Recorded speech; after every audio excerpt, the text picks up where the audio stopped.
믿음의 조상 아브라함의 이야기를 나누고 있습니다. 어느덧 아브라함과 사레가 하나님의 부르심을 받고 고향을 떠나온 지 10년의 시간이 지났습니다. 이때 아브라함의 나이는 85세였고 사레의 나이는 75세였습니다. 그런데 아직 이 두 부부 사이에는 자식이 없었습니다.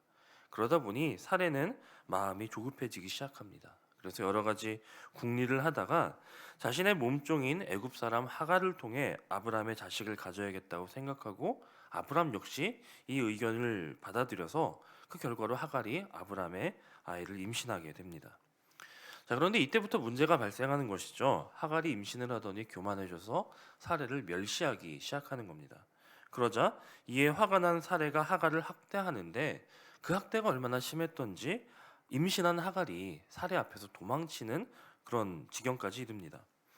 그렇게 도망을 친 하갈이 광야에서 헤매며 어려움을 만났을 때 샘물 곁에서 하나님의 사자가 하갈에게 나타납니다.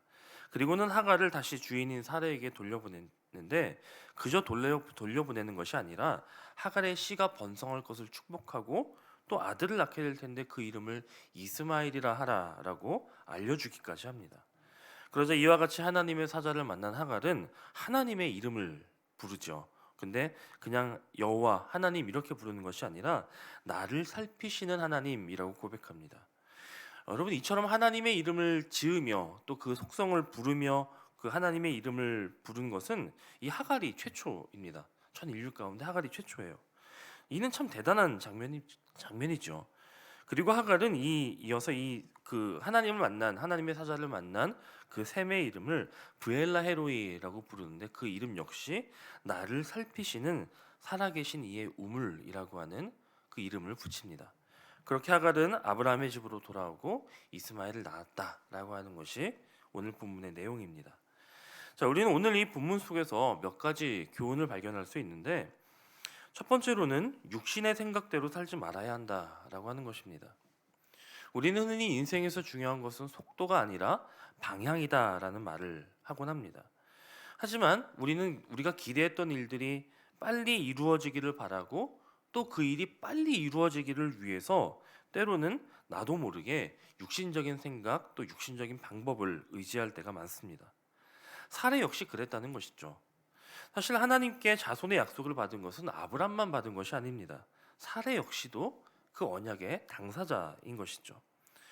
그러나 자기의 나이가 75세가 되도록 자식이 없다 보니 이제 조급해지기 시작한 것입니다. 그래서 자신의 몸종인 하갈을 통해 자식을 보려고 했다라고 하는 것이 이 육신의 생각의 결과물인 것입니다. 사례의 이런 행동은 하나님의 말씀에 근거한 행동이 아니라 자신의 육신의 생각에 근거한 행동이고 그로써 만들어진 결과라는 것입니다. 결국 그 육신적인 생각에 잡힌 사례가 방향을 잃어버린 것이죠. 그저 빠른 응답만 추구했다라고 하는 것입니다. 자, 하나님은 10년 전에 아브라함을 부르시면서 세 가지 약속을 주셨죠. 첫 번째는 큰 민족을 이루어 주겠다라는 것이었고요. 두 번째는 내 이름을 창대하게 하겠다라는 것이었고요. 세 번째는 땅의 모든 족속이 너로 말미암아 복을 받게 될 것이다라는 약속이었습니다. 자, 여기서 첫 번째 너로 큰 민족을 이루게 해주시겠다라고 하는 그 약속을 이루시려면 하나님은 반드시 아브라함에게 자식을 주셔야만 했습니다. 하나님의 약속은 하나님은 신실하신 분이시기 때문에 하나님의 약속은 반드시 이루어집니다. 하나님은 그 약속을 반드시 지키시는 분이십니다. 하지만 사례는 지금 이 사실을 잊어버렸다라고 하는 것이죠. 하나님의 이런 성품, 하나님의 신실하심에 대해서 생각한 것이 아니라 자신의 인간적인 생각을 했다는 것입니다. 육신적인 생각에 빠졌던 사례는 구체적으로 행동하게 되고 그 결과로 아브라함이 하갈을 통해 아이를 갖게 된 것이죠. 자, 이와 같이 육신적인 생각과 행동으로 인한 결과가 무엇입니까? 이로 인해 먼저는 아브라함과 사례의 가정 생활에 문제가 발생합니다.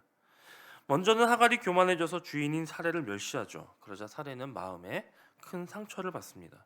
그 상처를 받은 사례는 아브라함에게 다가서 따지기 시작합니다. 5절 말씀을 보니까요, 사례가 아브라함을 향해 원망 섞인 한탄을 외치기까지 합니다. 마치 이 장면은 아담이 하나님께 하와를 고발하듯이 이 사례가 아브라함을 고발하는 그런 장면을 보여주고 있습니다. 사실 지금까지 아브라함과 사례의 관계는 참 평화로운 그런 가정이었습니다. 사랑하고 복종하는 그런 관계였습니다. 사례는 아브라함을 주라고 부를 정도로 순종하는 그런 관계였는데 이 일로 자신의 남편에게 대드는 그런 상황이 발생했다는 것이죠. 그리고 이에 아브라함은 자신의 뜻을 더 이상 주장하지 못하고 사례의 뜻대로 하라 이렇게 허락해 줍니다.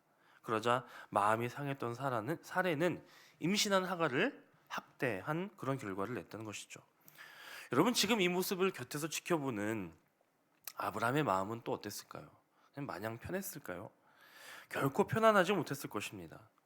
아브람과 사레의 가정이 이전에는 천국과 같았는데 이제는 모든 관계 속에서 평화가 깨어졌다는 것입니다.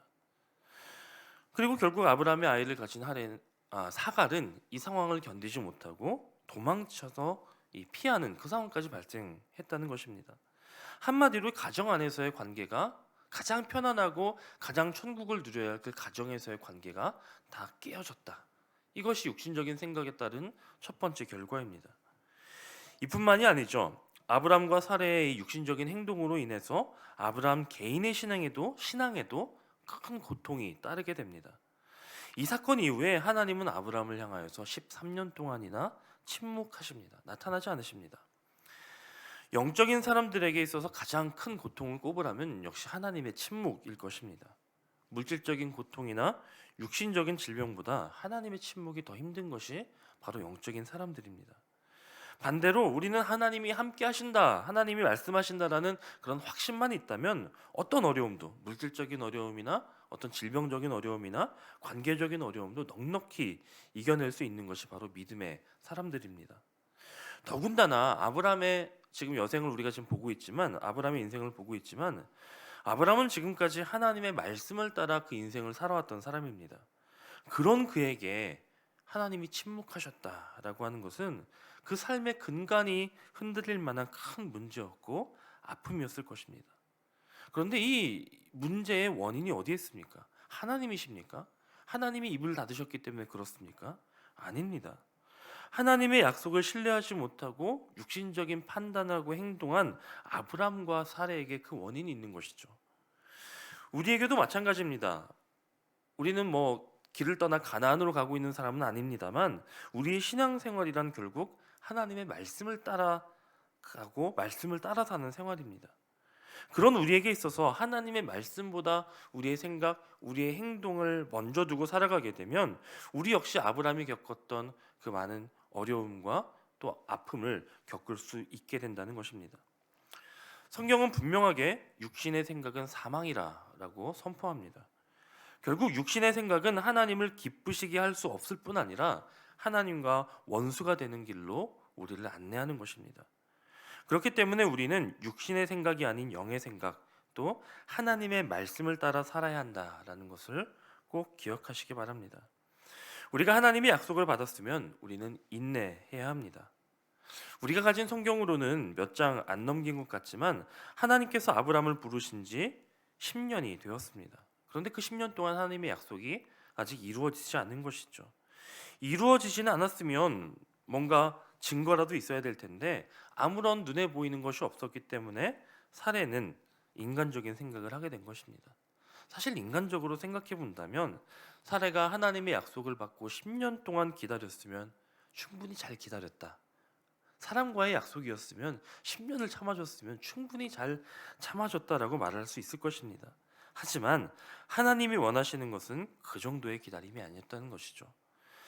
이 기다림이라고 하는 말을 다른 말로 한다면 믿음이라고 할 수 있을 것입니다. 즉 사례가 하나님의 약속을 포기했다는 것은 그녀가 믿음의 길을 포기했다라는 것과 같은 말인 것입니다. 사례는 왜 믿음을 포기했습니까? 하나님의 약속보다 아브라함과 자신의 나이를 먼저 생각했기 때문입니다.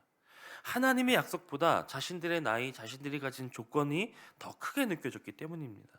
그렇게 되자 더 이상 인내하지 못하고 이와 같은 실수를 저지르게 되었다는 것입니다. 우리에게도 때때로 이런 때가 있습니다. 너무 하나님의 약속을 받고 나서도 우리가 너무 급해서 하나님의 약속보다 내 생각을 먼저 앞세우는 경우들이 있다는 것이죠.